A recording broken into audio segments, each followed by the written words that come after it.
Hello, Monday, November 23rd, 2009. A lot on my mind, so I'm going to cover a lot of things in this update. A lot's going on. I noticed in the middle of the night, early this morning, that gold hit 1174, a new all-time high to a fresh record. At the same time, stocks hit a 13-month high, so some of my subscribers and followers are saying, hey, somebody's saying, what's going on with the stock market? I want to talk about the stock market. I want to talk about a show I saw on Bloomberg yesterday, covering the crisis. And I think I'll start with that because it's a good, I guess, tale of what's going on. But there was this panel, and there seemed to be a lot of sophisticated people sitting there, and I'm sure there were. Jeff Mack was in the audience, the leader of Morgan Stanley, I believe. And then they had a panel. I think Fortune magazine had a guy from Europe, a gal that was pretty sharp, admitted to be an introvert and studying numbers a lot. And then this young, fresh-faced kid that I've seen on CNBC before. I forget all the names, but here's the gist of the situation. I was watching that, and they're talking about the financial crisis. Somebody says this has started 10 years ago. And then somebody piped in 20 years ago. And the guy, I think this talked about 10 years ago, he was hired fresh out of college to work for, evidently, Fortune magazine. And he said he didn't know the difference between revenues and expenses when he started working in the financial industry. And I'm just thinking, coverage, as a reporter, somebody covering the financial industry. And I just thought, wow, no background in finance, doesn't understand accounting, and he's covering the financial industry for us. So that kind of struck me. And then the gal, she was interesting because she was like, watched the papers and talked about, she was a numbers person, which I know a few of those people, and they're interesting to talk to and listen to. So she watched the financial crisis from, I think a technical standpoint and a number standpoint, and also said, it's about people and not numbers, which of course is true. And then, so anyway, they're asking about kind of perspective on this whole crisis. And there was a guy from Europe. And once again, I forget names because I just checked this out. And the guy from Europe, he looked at it from the big picture. He said, well, Goldman Sachs is obviously very powerful now, but the Rothschilds in the 19th century were much more powerful than Goldman Sachs is now. And he got into, he went back 200 years into this. And I just noticed the blank look, worried look, and lack of knowledge look on the faces of the other people. And they didn't know what to think. This guy was going outside of the realm. He talked about the big picture. So you Europeans, thanks for, I just thought, Americans are parochial. I think he mentioned that in his statement. They're parochial, and they don't understand the international picture, at least this set of American journalists that was supposed to be this great panel and coverage on Bloomberg. And so the young, fresh-faced kid afterwards, he said, I don't know how to follow up on this statement. He didn't. He was at a loss for words for a couple seconds. He didn't know how to follow up. And it just reminded me that these people that are covering Wall Street, they have no clue. They don't know their history. They don't know financial history.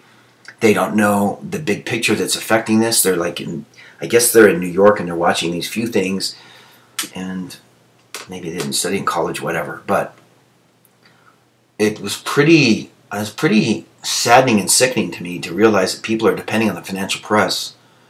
And these people have no clue what's going on.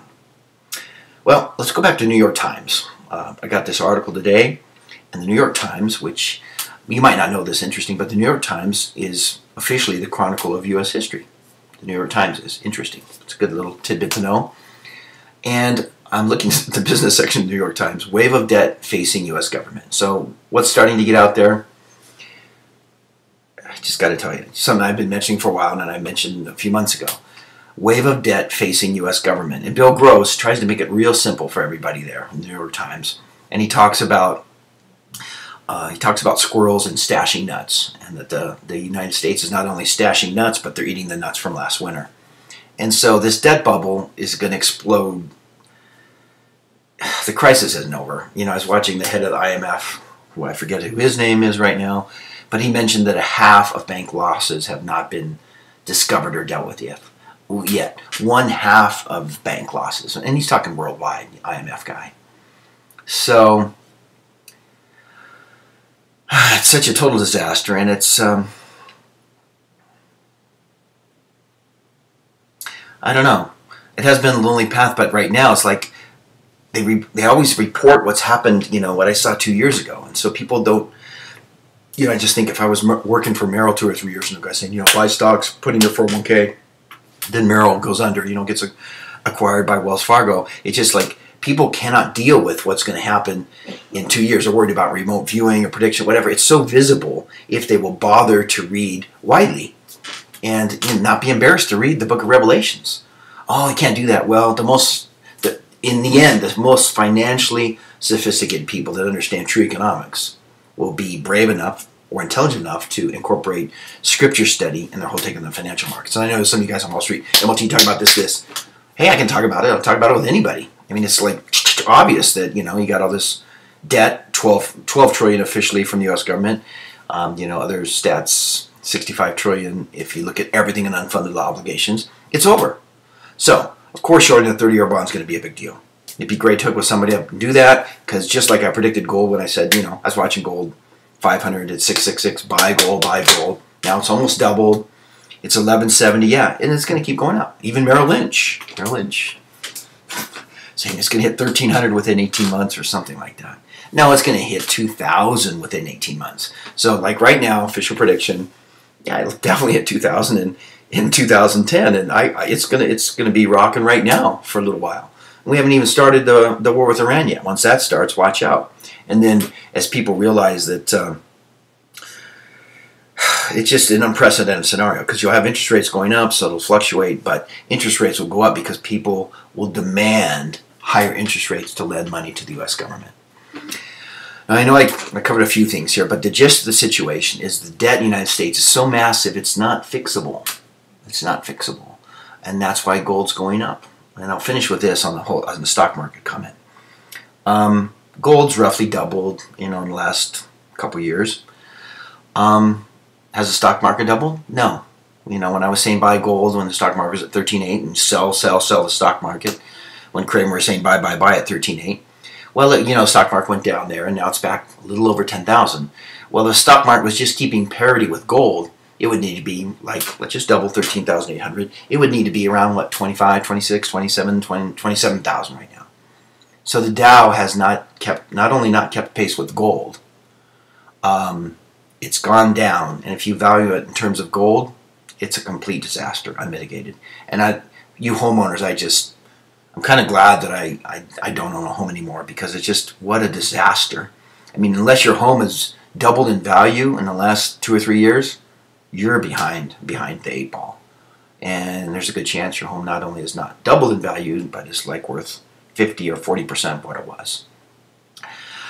The economic collapse is totally intact, and the reason to understand it is to prepare for it. It's wise, intelligent behavior. And anybody that calls me or somebody else that's into reality a doom and gloomer is asinine, stupid, head in the sand, and won't be able to help people out, because they won't be prepared. They won't be prepared.